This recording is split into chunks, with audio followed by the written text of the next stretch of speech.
What is the book of Habakkuk? Well, Habakkuk was written by the prophet Habakkuk around the 7th century BC, mainly to the southern kingdom of Judah. Now, Habakkuk is named as such because the author speaking to the nation of Israel was doing so as a prophet of God. And because he would make such a claim, he'd be held accountable to whatever he said in the name of God and would be charged with a capital offense if he wrote something that was either false or was inconsistent about the nature of God.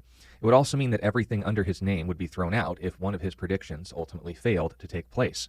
The background of this book is important because speaking to the southern kingdom of Judah, he essentially served the same role to them that the prophet Amos did to the northern kingdoms. Repeating the prophecies of Joel, he explicitly warned Israel would be judged for her idolatry, just like the northern kingdoms were through Assyria.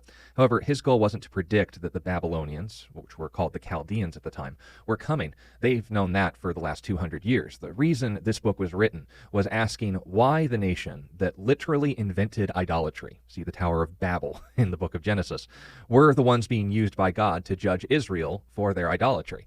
And in asking those difficult questions, one of the most fundamental truths of a relationship with God is brought into focus and discussed in detail.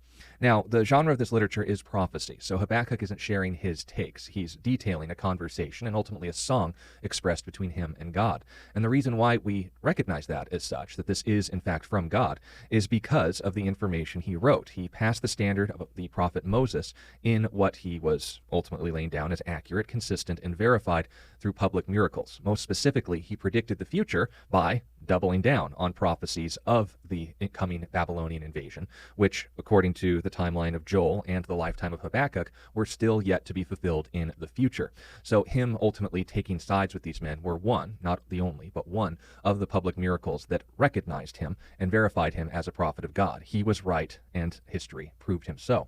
It's also worth noting that Habakkuk, while probably not frequently visited in the average Christian's quiet times, is where the idea of a faith-based relationship with God comes from as far as historical revelation of the God of Israel.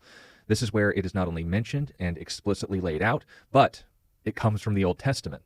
And for those of you who, say, for example, read the book of Hebrews, Romans, the book of James, they all quote Habakkuk in order to make their case that this is how we relate to God, because it always has been the case. A faith-based, literally pistis, trust with reason-based relationship with God is how the just live. Habakkuk chapter 2 and verses 2 through 4. So noting that as a very significant portion of our Bibles, and the third chapter being a very beautiful and inspiring song, it is worth the attention of any Christian who wants to know what they believe and why, because it serves as the foundation that the case of one of the most important truths of the New Testament are ultimately made. That's the book of Habakkuk.